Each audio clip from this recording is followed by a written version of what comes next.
জনবল সংকট, নোংরা পরিবেশ, গুরুত্বপূর্ণ যন্ত্রপাতি বিকল সহ বিভিন্ন সমস্যায় জর্জরিত নেত্রকোনার 50 শয্যা কেন্দুয়া উপজেলা স্বাস্থ্য কমপ্লেক্স। এতে চিকিৎসা সেবা মারাত্মকভাবে ব্যাহত হচ্ছে। চরম ভোগান্তির শিকার হচ্ছেন সেবা নিতে আসা রোগীরা। কেন্দুয়া উপজেলায় 13 জন মেডিকেল অফিসারের জায়গায় কাজ করছেন 4 জন। কনসালটেন্ট 10 জন থাকার কথা, কিন্তু আছেন মাত্র 5 জন। 32 জন নার্সের জায়গায় দায়িত্ব পালন করছেন 18 জন।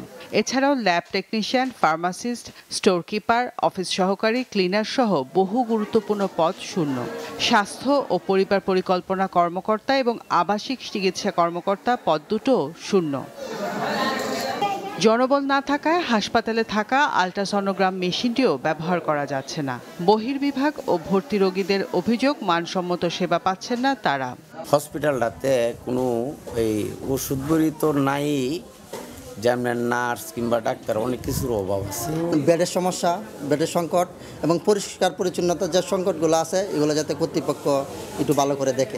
প্রয়োজনীয় ওষুধপত্রের বেশিরভাগই বাইরে থেকে কিনতে হয় এবং জরুরি প্রয়োজনে মেলে না অ্যাম্বুলেন্স সেবাও।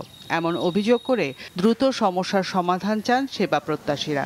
ওরা ভালো করে খতিয়ে দেখে না ওই যে বিষয়টা এটা কি, বা আমরা পারবো না, বা আমরা কি রেপার্ট করবো না এরকম না, মানে আসলেই এরা রেপার্ট করে দেয়। এক সময় অনেক এই ঔষধগুলো আমাদের মেডিকেলে পাওয়া যায় না, অনেক সময় রোগীর আর ঔষধ বাহির থেকে কিনতে হয়। তীব্র জনবল সংকট থাকায় উপজেলা স্বাস্থ্য কমপ্লেক্সে চিকিৎসা সেবা সহ দাপ্তরিক কাজে সমস্যা হচ্ছে বলে জানিয়েছেন প্রতিষ্ঠানটির ভারপ্রাপ্ত কর্মকর্তা।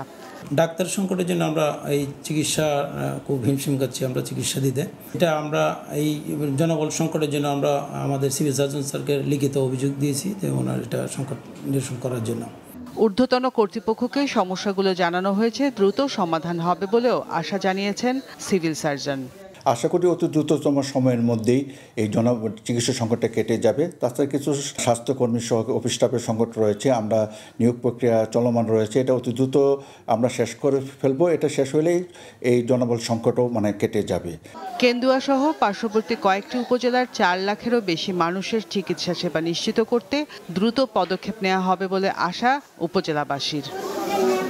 মাছরাঙা, নিউজ ডেস্ক। আইন শৃঙ্খলা নিয়ন্ত্রণে পুলিশকে আন্তরিকতার সাথে কাজ করার আহ্বান জানিয়েছেন পাবনার নবনিযুক্ত পুলিশ সুপার মোহাম্মদ মোর্তজা আলী খান। সকালে পাবনা পুলিশ লাইন্স মিলনায়তনে পুলিশের বিশেষ কল্যাণ সভায় পুলিশের সকল সদস্যকে এ নির্দেশনা দেন তিনি। পুলিশ সুপারের সভাপতিত্বে সভায় আরও বক্তব্য দেন অতিরিক্ত পুলিশ সুপার মাসুদ আলম সহ জেলা পুলিশের ঊর্ধ্বতন কর্মকর্তারা।